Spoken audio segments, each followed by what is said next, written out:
الحمد لله رب العالمين، بحمده يستفتح كل باب، وبذكره يصدر كل خطاب، وبعفوه يتنعم أهل النعيم في دار الثواب، وباسمه يتسلى الأشقياء وإن أرخي دونهم الحجاب، وضرب بينهم وبين السعداء بسور له باب، باطنه فيه الرحمة وظاهره من قبله العذاب. وأتوب إلى الله توبة من أناب، توبة من يعلم أنه رب الأرباب مسبب الأسباب، ونمزج الخوف برجائنا مسجى من لا يرتاب، ونعلم أنه ملك غفار فهو غافر الذنب وقابل التوب شديد العقاب. وأشهد أن لا إله إلا الله وحده لا شريك له، ولا ند له، ولا معاون له، ولا معاند له، ولا صاحب له، ولا صاحبة له، ولا ولد له، ولا والد له، تعالى الله في علياء قدرته، فكل لسان أنت عاليه، لا كون يحصره، لا كشف يظهره، لا سر يبديه، حارت جميع الورى في كنه قدرته، فجل عزا ولطفا عن تساميه. وأشهد أن سيدنا وحبيبنا وعظيمنا ومصطفانا محمد بن عبد الله، يا زائر العرش إعزازا وتمكينا، فقت الملائكة جاها والنبيين، أسرى بك الله من حرم إلى حرم، لا الإنس تخشى ولا تخشى الشياطين، في ليلة ما لها في الدهر ثانية، ولا سواك نبي يكمل الدين، في القدس كنت إمام المرسلين، وهم كانوا وراءك جمعا في المصلين، ثم ارتقيت إلى ذي العرش منفردا عند اللقاء، وقد ودعت جبريل في سدرة المنتهى والنور مؤتلف، رفع الحجاب وطالعت الدواوين، يا رب يا غافر الذلات مغفرة، أنت الكريم وما يرضيك يرضينا، بحق معجزة المعراج تنصرنا، لنعرف الحق والأخلاق والدين. أما بعد، حقيقة رحلة الإسراء والمعراج كانت لرسول الله صلى الله عليه وسلم سلم الأمان ومادة الامتحان، بعد أن تنكرت الدنيا لرسول الله صلى الله عليه وسلم. ولكن إذا ضاقت عليك الدنيا فقل يا رب، إذا تجمع عليك الأعداء فقل يا رب، إذا حار فيك الأطباء فقل يا رب، إذا هجرك الأصدقاء فقل يا رب، قطرة من فيض جوده تملأ الأرض ريا، ونظرة بعين رضاه تجعل الكافر وليا.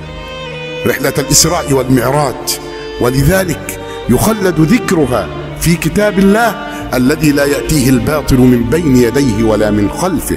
سبحان الذي أسرى بعبده ليلا من المسجد الحرام إلى المسجد الأقصى الذي باركنا حوله لنريه من آياتنا إنه هو السميع البصير.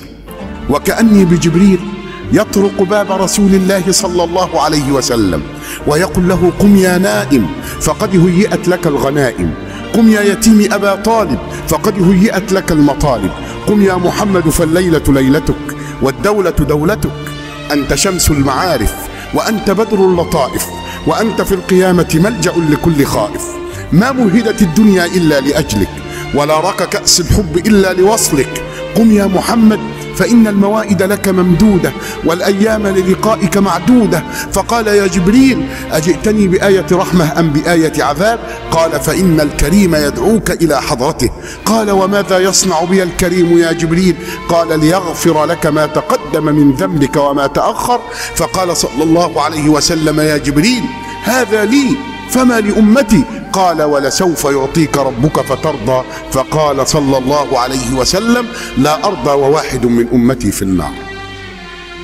ينطلق صلى الله عليه وسلم ومعه جبريل الأمين إلى البراق، وإذ بالبراق يهتز البراق، فقال جبريل للبراق: مه يا براق، اسكن يا براق، اثبت يا براق، فوالله يا براق ما ركبك مثل محمد. وأراد النبي صلى الله عليه وسلم الركوب، ولكنه يتوقف صلى الله عليه وسلم ويبكي بكاء مريرا، حتى قال له جبريل: ما يبكيك يا رسول الله وقد جاء الفرج؟ فقال: يا جبريل تذكرت أمتي يوم القيامة يركبون أم لا يركبون.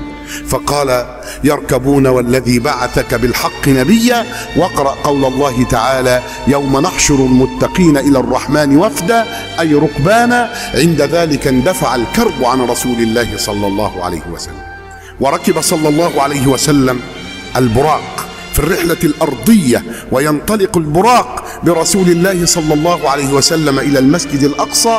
وفي طريقه صلى الله عليه وسلم يرى صلى الله عليه وسلم من العجب ما يرى، فرأى امرأة عجوز، فقال صلى الله عليه وسلم: من هذه العجوز يا جبريل؟ فقال: امضي يا رسول الله. ثم رأى شيء يدعوه متنحيا عن الطريق: من هذا يا جبريل؟ فقال: امضي يا رسول الله. ثم رأى جماعة يسلمون على رسول الله صلى الله عليه وسلم، فقال جبريل: اردد السلام يا محمد. وبدأ جبريل عليه السلام يعرف رسول الله صلى الله عليه وسلم بأن المرأة العجوز فإنه لا يبقى من عمر الدنيا إلا كما يبقى من عمر هذه العجوز، وأما الذي يدعوك متنحيا عن الطريق فذاك عدو الله إبليس. نعم، ولذا قال له: امضي يا رسول الله. وأما الذين سلموا عليك فهم أقوام موسى وإبراهيم عليهما السلام. ويمضي صلى الله عليه وسلم إلى المسجد الأقصى ليجد الأنبياء جميعهم في انتظار النبي صلى الله عليه وسلم. أقول قولي هذا ونكتمل الحديث بعد ذلك إن شاء الله في حلقات أخرى، والسلام عليكم ورحمة الله وبركاته.